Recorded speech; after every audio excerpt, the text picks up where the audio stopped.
All right. So thank you for jumping on today. I'm going to be live with you for the next 45 minutes or so. So we're going to be using the chat today. So if you're joining us, there's a couple things that you need to be aware of as we're going through this workshop. It is a workshop, which means there is work involved.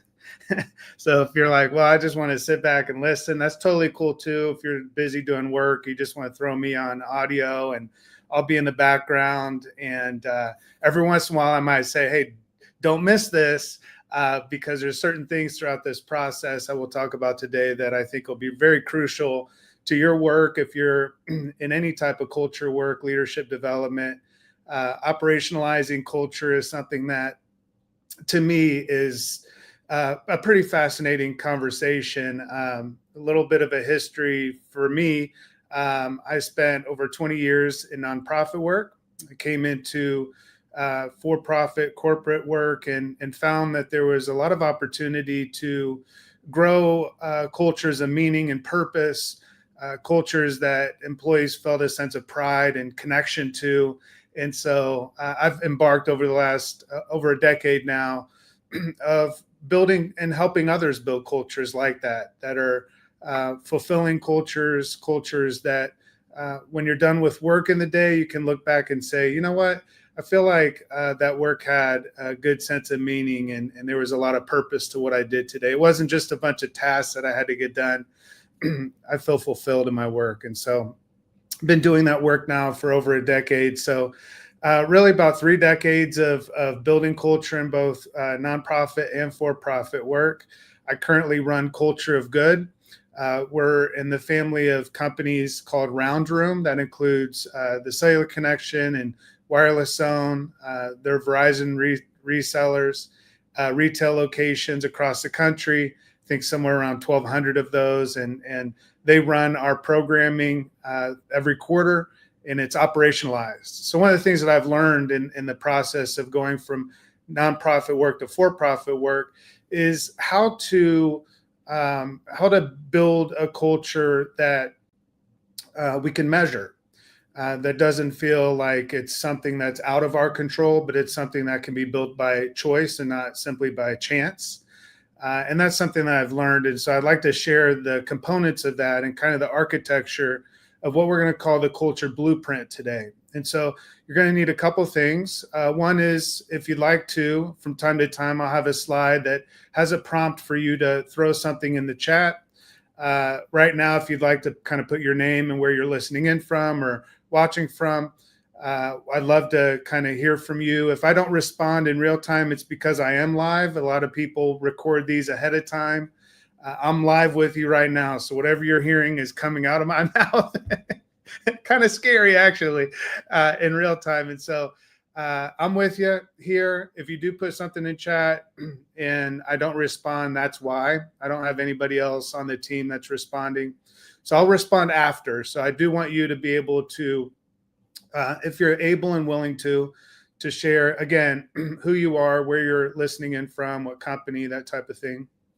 And then again, throughout the time that we're together, there'll be some slides that prompt you to put something in the chat. And I'd love for you to share and participate. Again, this is a workshop. The second thing I'd love for you to do is grab a piece of paper. I'm about to share a slide, and I need you to write a five steps or kind of titles on the paper, and then also to draw this diagram here. And this is going to be important for us as we talk through this process of building a true blueprint, something that you can begin to implement and follow through on, so that we can have a culture that we're building toward what we would call like our dream state culture.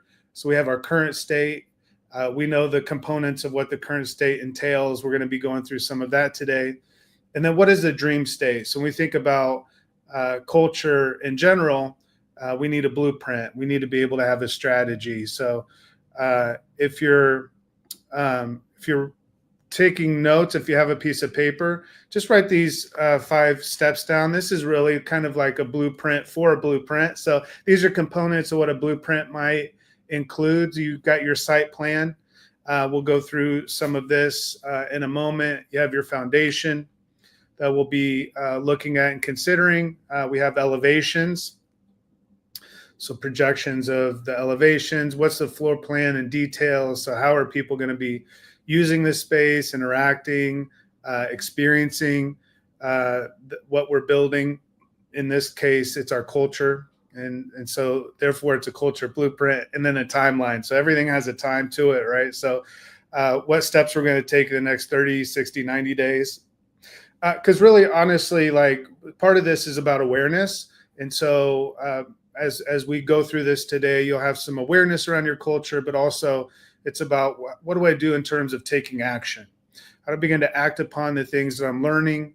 And again, been doing this for 3 decades. And so there's a lot to be learned in terms of building culture. I always like to say this, that there's no such thing as a perfect culture, but yours doesn't have to suck. so none of us want a sucky culture. We're not going to get a culture that is going to be perfect, but we do want one that's getting better.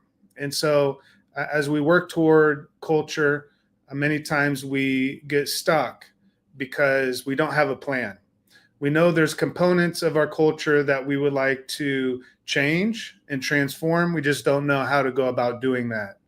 And so I always like to say that the difference between a leader and someone simply taking a walk is not only do you have people that are following you as a leader, but a leader has a solid plan and a clear plan to follow. So when you look back and you consider the culture that you're building, what we want to first do is be aware of what we're dealing with. That's really what the site plan is. So if you're taking notes on that piece of paper that you have your pencil or pen or whatever writing utensil. Again, you've got your 5 titles here. You have the 5 circles inlaid, and then you'll notice that there's a 2, 4, 6, 8, and 10. So you're going to use that diagram as a modeling tool, or rather a measuring tool. And so we'll get to that here in just a moment. But let's kind of kick things off a little bit by saying this, that every organization has values. We all have values, but the question is, are yours visibly, or are they visible rather in daily behaviors, or are they just written on a wall?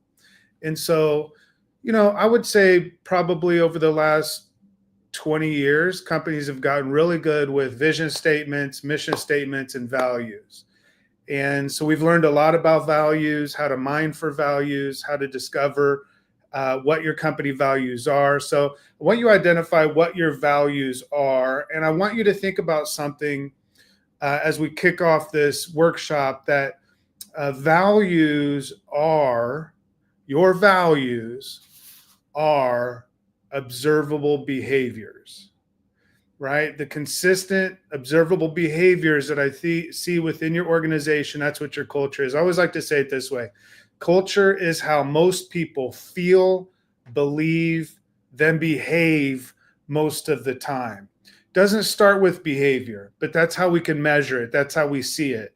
It starts with feeling, and feelings, they turn into beliefs. If I feel that I can't trust my leadership, or if I feel that my leadership doesn't trust me, I go into work with different beliefs. I might have a belief that it's not safe for me to introduce new innovative ideas within the workplace because I don't trust my leadership. And I don't know if my leadership trusts me. And so therefore, I'm going to hold back on being innovative. And that's going to cause my behavior to shrink back, to hold back when I have ideas, to keep my mouth shut, to stay silent.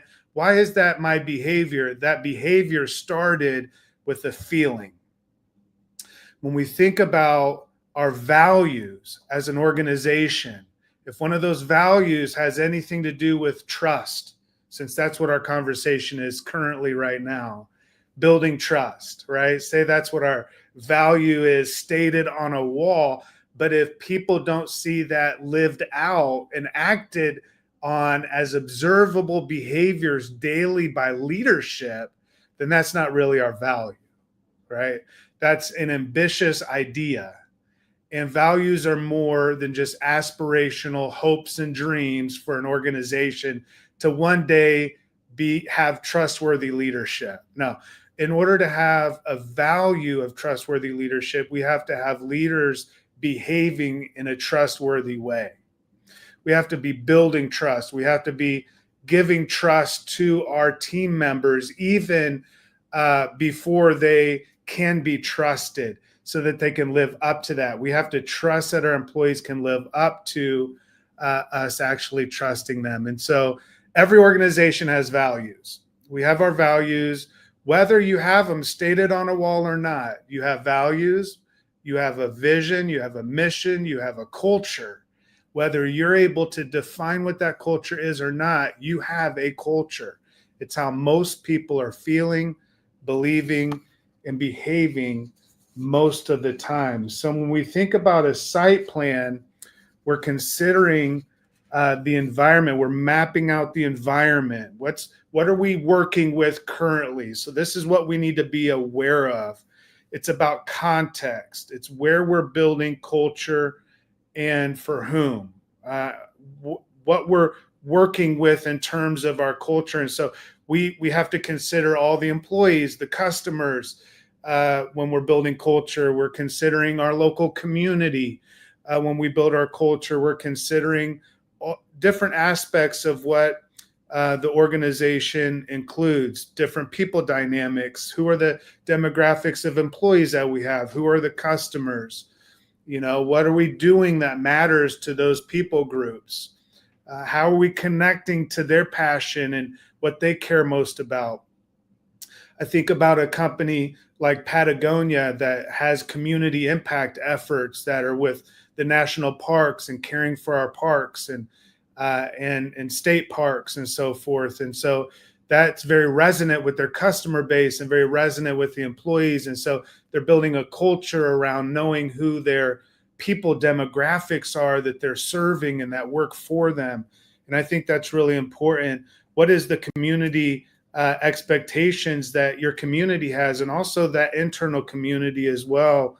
We think about also some of the different site planning things that you need to consider when you're going into a location, when you're considering the environment, what we're working with, or what are the kind of obstacles or roadblocks that we might run into when we're building this structure, right? So before we can do the blueprint, part of that blueprint is identifying what are the pressures that we might have throughout this process, and identifying those earlier lets us know this is what we're building from. These are the materials. These are the components of what we have to deal with, right?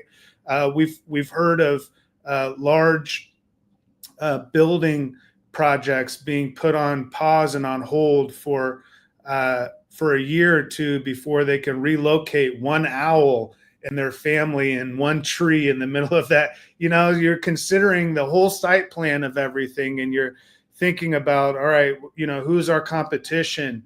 What industry are we in?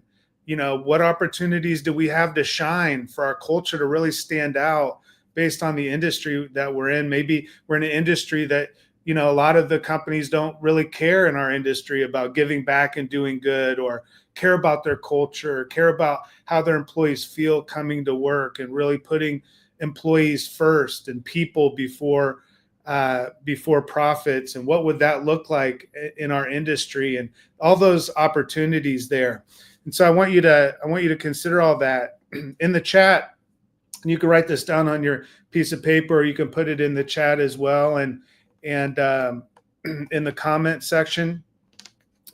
Here it is. What's one word that you use to describe your culture right now? Just one word, something that stands out. It doesn't necessarily have to be positive or negative. It can just be, some of those words could be engaging. It could be connected. It could be challenging. The culture right now could be disconnected. The culture right now could be discouraging. It could be innovative. Could be that your culture has a lot of different qualities. But what's one word that stands out to you?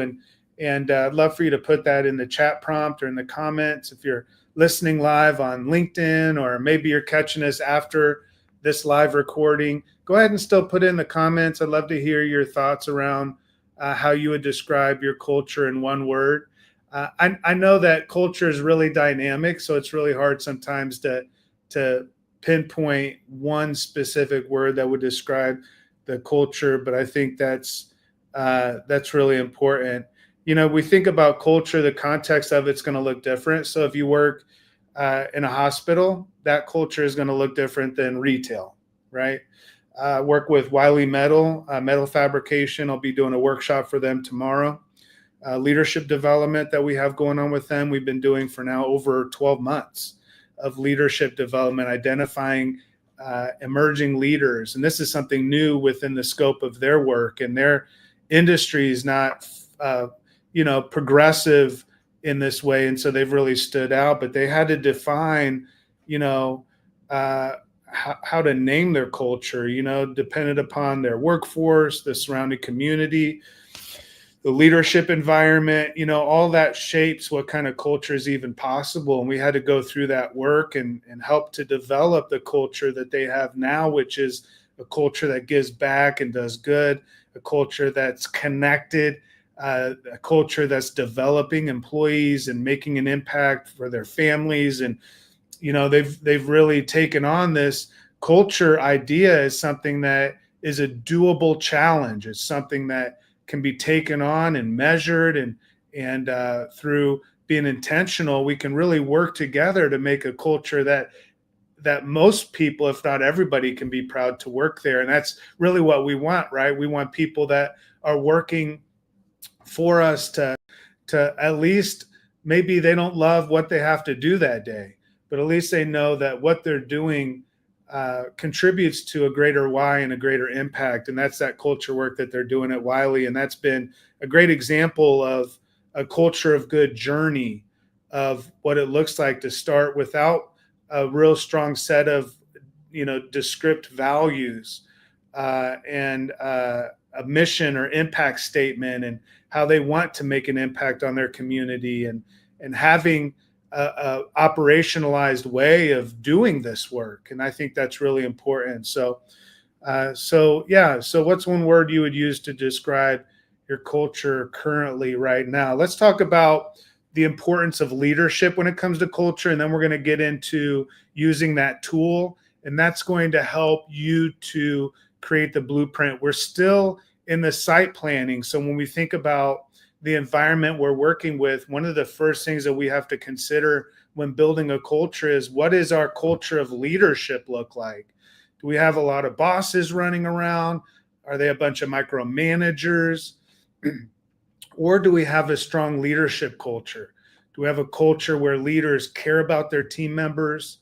Or do we have a culture where people talk about each other behind their backs? Do we have a culture where team members are supportive of their leadership, of their team leaders? Or do we have a culture where team members are, when the team leader leaves the room, that goes into critical gossip about the leader and decision making that's going on? Do we have a culture where leaders are being trusted, where they're living up to the values of our organization, where what we say, we're authentically living up to that and doing what we're talking about? Or do we have the opposite of that? Do we have leaders that say they agree with work-life balance, but they're texting people at 11 p.m. at night and expecting a reply? So that's what we're looking at here, right? Because when we think about leadership, we're going to say this, that culture grows at the pace of leadership. Culture grows, or for the sake of, we're talking about blueprints, culture is built by leadership, right? The sense of it being a consequence of the decisions and behaviors and choices that leaders are making on a daily basis.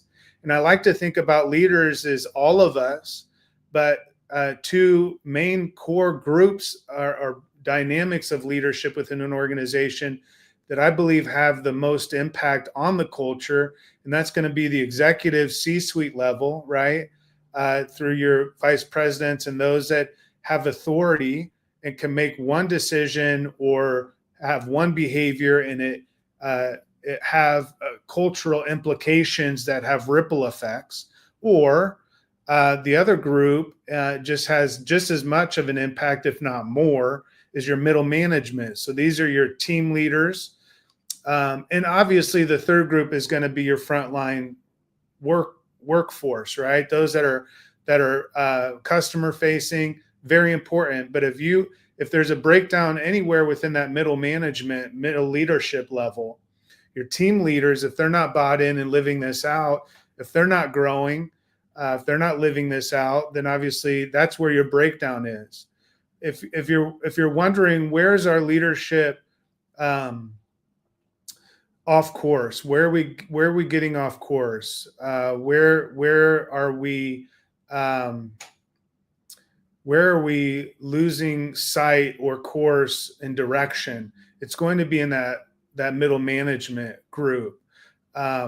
But when we think about leadership, we're gonna put the consequence of the culture that we have, for the sake of what we're talking about today, completely on leadership.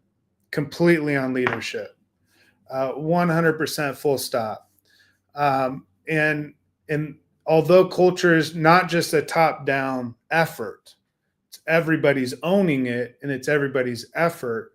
If there is any breakdown as it is passed through layers of leadership, wherever that breakdown is, that's where we have to identify. That might be where we need to be looking at to grow and to build the culture that we want. So before we can design the culture, this is why we have this site planning.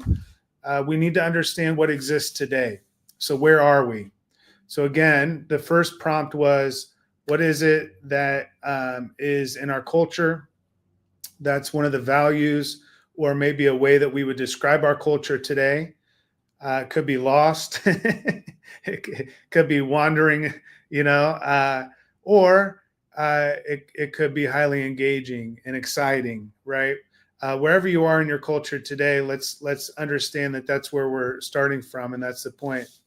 So you've got your blank wheel. I put 6 different ideas of values on the wheel, but this is where I'm going to play a little music, give you a little time.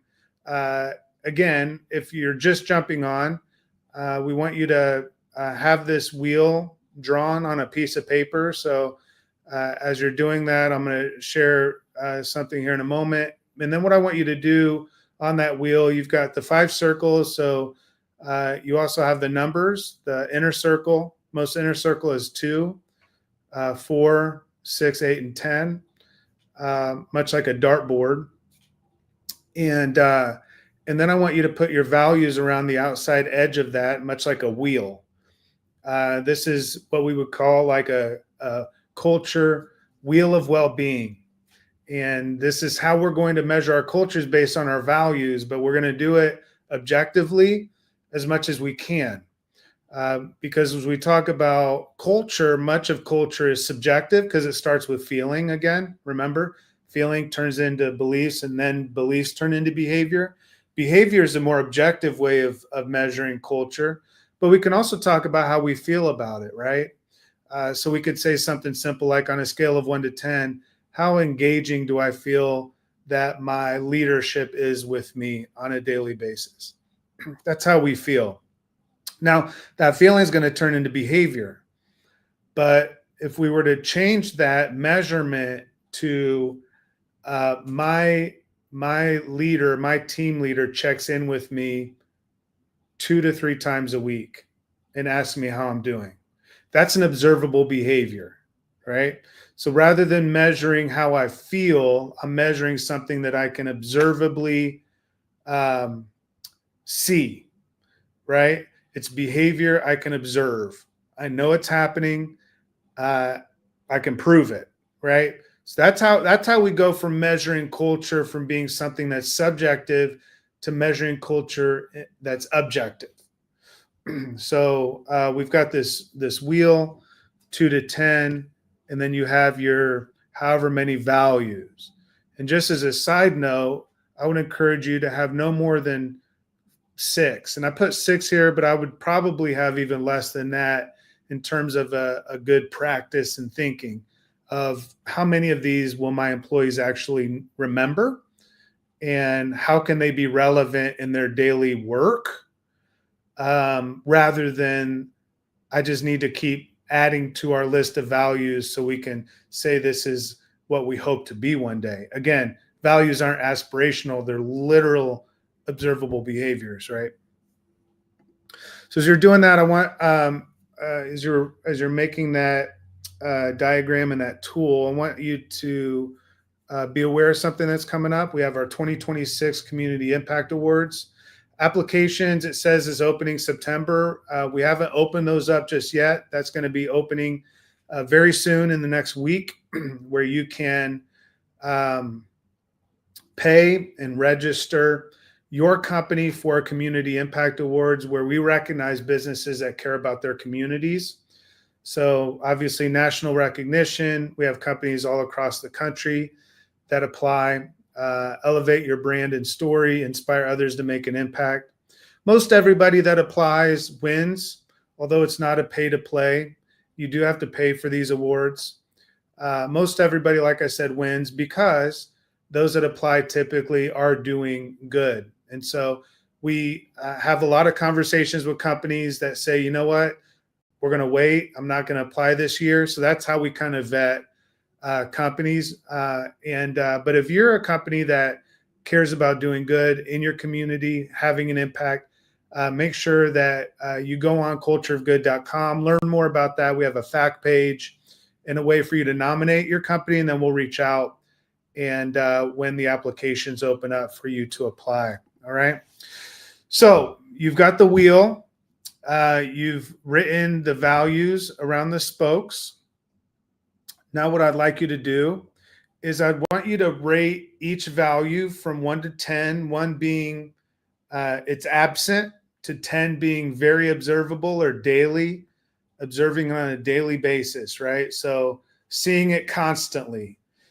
And again, when you're thinking about this, I don't want you to think about how do I feel. So again, let's just use that value. Let's pick one of the values here. Yeah. So let's pick collaboration. So say collaboration was one of your values, and rather than saying I'm going to give my company, I'm going to give them a 10 because we're just always collaborating. I just feel like we're always collaborating. We're always, what is that always, right? I want you to measure it based on observable behaviors. So when you think about, say, collaborating as your value, I want you to think about 1 or 2 observable behaviors for each of those values that you have, and whether you see that observable behavior being lived up to consistently, right? So if it's collaboration, maybe it's every meeting or every weekly huddle, we have a check-in. The leaders make sure that we check in with each other on other teams to see if there's opportunities to collaborate. That's an observable behavior. Collaboration can be we can feel all we want about collaboration, but until we behaviorally observe it, then we have nothing to really go off of except how we feel, and that's subjective. Again, we're trying to get culture to a place where we can objectively measure it. Why? Because when we can objectively measure it, then as leaders, we can start behaving objectively, right, based on those values and living up to those behaviors and identifying what behaviors we can begin to implement to close some of those gaps, to be able to identify where are we currently right now and what do we need to do to get to where we're going. It's going to be based on this very thing right here. So another chat prompt, if you can put in the comments, if you're listening, we'd love for you to take a moment, jump off of other things that you're doing, or if you're watching this, and give yourself the opportunity to comment what was the score that was the lowest and what was the score that was the highest. So what I want you to do is is put that in the chat prompt. You can also write that on your piece of paper as you're kind of like writing things out. This is going to start building into the blueprint of what you're going to be left with after this workshop. Again, I want to share that we have the 2026 Community Impact Awards coming up. We help recognize companies that are impacting their community, and we help develop their internal culture and leadership. And so we have workshops and keynotes and everything that you can bring into your business, either virtually or in person. So reach out to us. You can easily reach out to me on culturegood.com.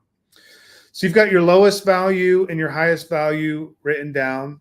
What I want you to do then is on your chart, on your tool, you've measured it. So you just put the dot where it is, that value on the scale of, the 2 to 10, or maybe it's 0 up to 10. 0 being the very middle point. Maybe maybe you give yourself a 6.5 or a 7. Again, that's a little subjective, right? You have to judge and you have to measure it. But again, what I want you to be measuring is based on less about how you feel the company is living up to those values and more about what you see observably on a daily basis, right? This is the shift. If I were to say that the shift toward being able to build a culture that you want, that's the shift.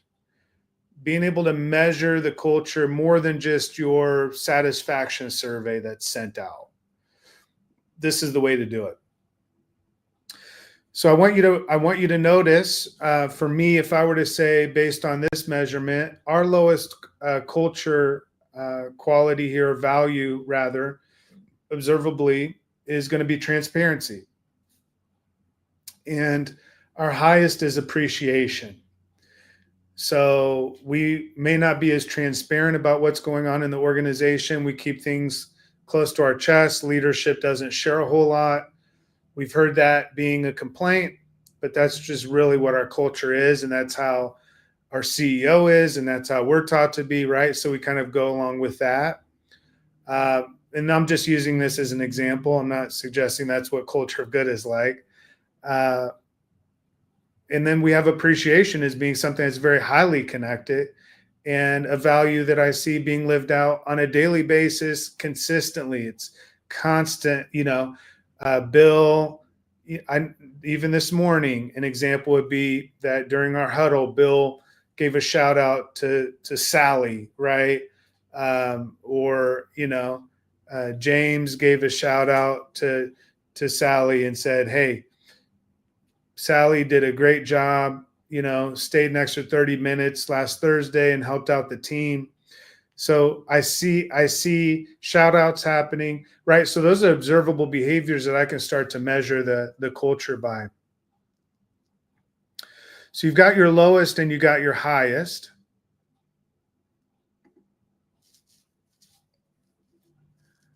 Again, I've said this throughout this process as we've been talking about today. Values are not inspirational or aspirational, rather. They should be inspirational. They should inspire us. They only matter when they're translated into observable behaviors. So the reason that values, it's very much like we would say, some of you may have heard like faith without works is dead. Like just to have a belief, but you're not living it out doesn't matter. Same thing with values, right? Values without observable behaviors, they're dead. They're just words. They're words without power. So when we act on our values, we give power to those values. And so they only matter when they're translated into observable behaviors. So a foundation isn't what you hope for. Or when we're building this blueprint, the foundation is going to hold weight. And values are very foundational to the culture of your business. Observable behaviors is what holds the weight. That's the foundation. So they're not aspirational. They're not, again, the foundation as we're building this blueprint is going to be your values. And the reason that that's foundational is because that your values inform how we should be living, and how we should be leading.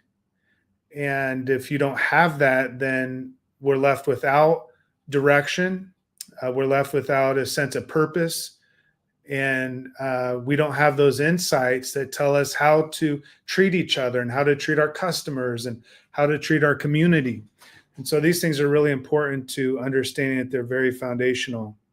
So example of that is if integrity is one of your values, then observably leaders, they're going to admit when they make mistakes, right? That's integrity. Not getting it right all the time, but admitting when we make mistakes. If teamwork might be one of your values, then how are employees intentionally, going across departments to help solve problems, right? That's a tangible, very observable thing that employees can do is they are intentionally going across departments to help with things. For respect, leaders will start meetings on time and honor people's schedules. If you jumped onto this workshop today and I was 7 minutes late and I told you that one of my values is respect, you'd be like, no, I don't think so, buddy.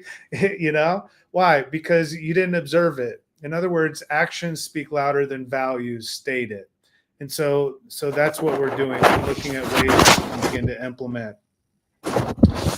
Ways that we can do this is to train our leaders to model our values in small, intentional daily actions. So once we recognize what those observable behaviors are, that tool gives us the site plan, and then we move from where we're talking about the site planning to where we're looking at the foundation, right? So this is very foundational. So we go from the site plan to building the foundation of the building. I want you to take a time right now to pick one value from your wheel. Write down one specific behavior that you would make that would make that value visible tomorrow. All right. So you can pick a value that, the biggest impact obviously would be picking the value that's your lowest. So whichever value you measured as being lowest based on observable behaviors. And again, listen, this is something fun you can do with your team. You can take that tool and you can identify 3 or 4 observable behaviors for every value that you have as an organization that you're going to use as a measurement tool in the future. This is something I teach organizations, large and small, brand new startups, all the way to well-established organizations, third generation. Using this tool as a way to measure your culture gives you an opportunity to not just measure and say, this is where we are. It's saying, here's the foundation of what we need to do to get to where we're going. And one of the ways to do that is identifying one observable behavior for one of those values that if you made that behavior visible, it could be made visible just by implementing that one behavior.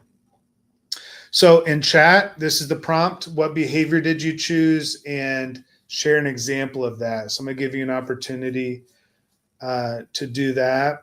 As you're sharing that behavior, again, just want to share that as you're looking at the end of this year and looking at building your culture and growing the culture that you want to see in your business, don't forget us. We're a great resource to help along with that. So you can always reach out to us on cultureofgood.com. And we've got the contact page on there and information about all of our programming and all that good stuff. So thank you guys for those of you that are sharing in the comments or chat, or maybe you're writing it down on a piece of paper.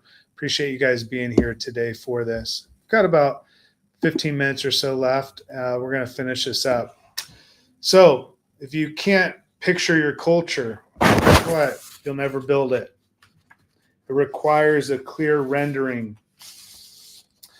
of the future. And so now we're getting into that next stage of the blueprint where we went from the site plan to the foundation, with the foundation being very much around the values and the behaviors of leadership. Leadership, uh, at the end of the day, culture is a consequence of your leadership. And now we get into elevations. And so this is where we start to have a dream state. What is the current state? We've talked about that. This is one word I'd use to describe my culture. What's a word that you'd use to describe your dream state or the culture that you want to have? What's the picture of that? This is where we start to, on the blueprint, draw out the elevations. What is this actually going to look like when it's built? How are people going to interact with each other internally, employee peer to peer, or like employee to customer? How is the organization going to look in terms of community impact, and what's the structure of that? We've heard before that the strategy eats culture for breakfast, and I think it's really interesting when we think about that, because culture needs strategy to even survive. It doesn't eat strategy; it uses strategy. We need culture and strategy to be eating lunch together, maybe brunch, right? And so when we think about this idea of having a structure, we need to have that in order to build for the future. This is the dream state. What are the different views? What's the view that we want the employees to have? What's the view that we want customers to have? What's the view that we want the community to have? For employees, an example of that might be, I want to feel safe to speak up, even to my boss. Customers might say every interaction, I want it to feel human and not transactional. For the community, it's a company that shows up in meaningful ways, right? This is where we're drawing the elevations. And when you're doing this with your team, if you use this workshop within your team, and I would encourage you to do so. If you'd like the slides to this, just reach out to me, or put in the comments, just say, hey, kick me over those slides, and I'll get those over to you. This is what we're wanting to find out is, what are those culture statements that we create for each of those stakeholder groups, and what do we want the future to feel like for them and to look like? And so, what would someone who walks through the doors of our business hear, feel, sense in our organization, the environment, and what would they do so today, and what would they feel, hear, and sense 18 months from now or 12 months from now? What do we want the culture to look like in a year from now? I think that's really important, and just having some reflection on 18 months forward, our values are being lived up to. And so let's just, in this exercise, you can type in one phrase that describes your dream state. So this isn't just one word. Let's describe a phrase, how you want your company to feel, or what you want people to believe about it. What are your hopes for your culture? Those are all things that are really important. And again, recognizing that the way we get there is through living up to the values, through the observable behaviors that we identify. That's how we get to that culture, that dream state. How are people interacting with each other? How do they care for one another? How authentic are they? Is it inspiring culture? All of those things I think are really important, and then identifying how we get there through, again, the values and observable behaviors. So again, without a plan, rather, culture drifts. Why? Because a leader can't guide anything other than a plan, or they guide people with a plan. And so if we don't have a plan, it drifts, gets off course. But with the blueprint, culture grows with direction and strength. Again, without a plan, culture drifts. With a blueprint, culture grows with direction and strength. So here's a framework of the blueprint that I'm going to have you write down. And once we're done with this, this is really what we're calling like our floor plan and details part of this. And so we went through the site plan, we went through foundations, we went through the elevations. Now we're looking at the floor plan in details. So we're going to have one focus area. So choose one value to strengthen. So that can be one of the weaker values that you have, but we're just going to choose one. All right. I know many times we think about our culture and our hope is to drive the needle or move the needle on every aspect of our business and culture. But what we're doing in this practice today for this blueprint is just choosing one value. An observable behavior. We almost just kind of did this in the last slide, but we want to define this as the blueprint now. Define what that one observable behavior looks like in action. Just one.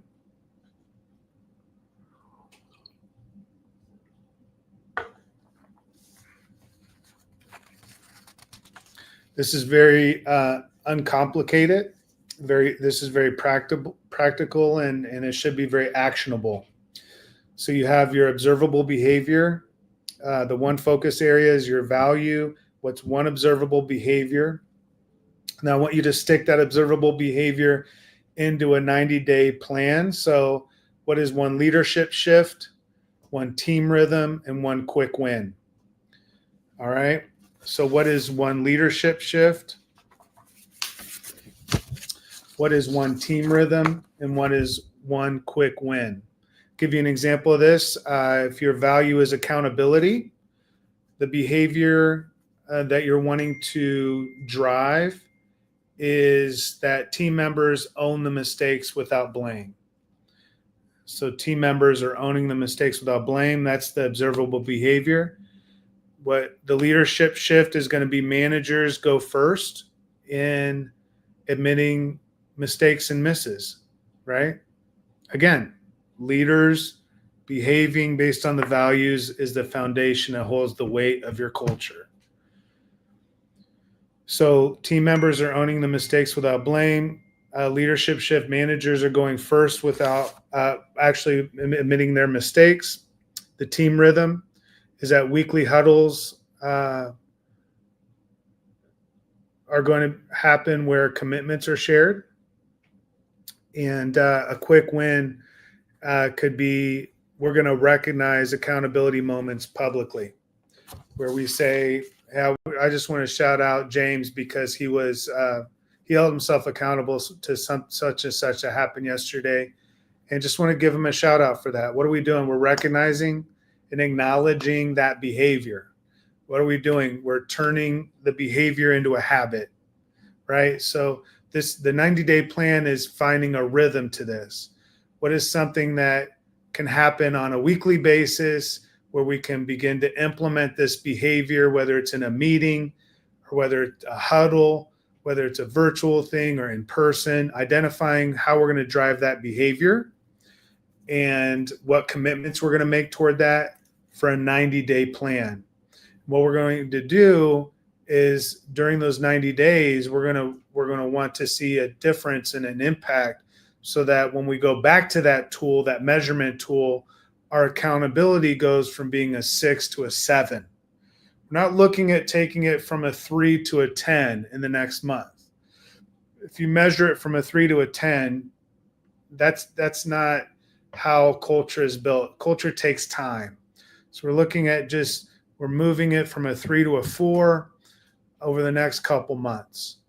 But we have that 90-day plan, we have that blueprint, and this is what we build off of, and this is what's going to make the most impact. So the question is, as we think about this, is what's one quick win you could put into place in the next 30 days?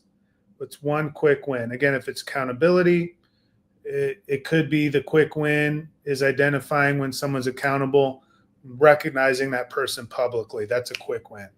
Something very simple. It's easy, but it's intentional. And this is literally how you build your culture. It's just a nail by nail, step by step, action by action, just behavior after behavior, living up to your values, but doing so in a way that's intentional and that you're measuring along the way so that you know whether you're winning or not. It's like a scoreboard so that you know whether you're actually making an impact and making a difference. So what's one quick win you could put into place in the next 30 days? You can put that in the chat and comments. You can write that down on a piece of paper, identifying that's important. And then lastly, just thinking about a timeline and thinking about those next 30 days and growth. And that's kind of the last step with this blueprint. And again, thank you for being on with me today.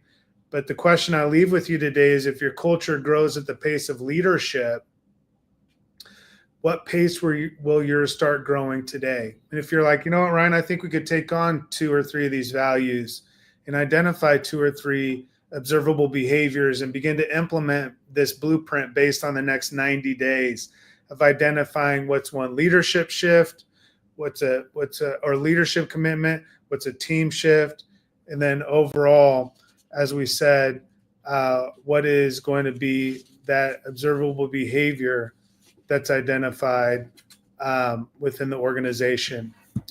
And so, leadership shift, team shift, then overall, what's that plan that you're going to make, that 90-day plan that's a part of a commitment that you make as a leader, and then committing other leaders toward this, maybe gaining their buy-in during a workshop like this. So if you're interested in me bringing this workshop into your team, can certainly do that. We can do this virtually. We can make it more personalized.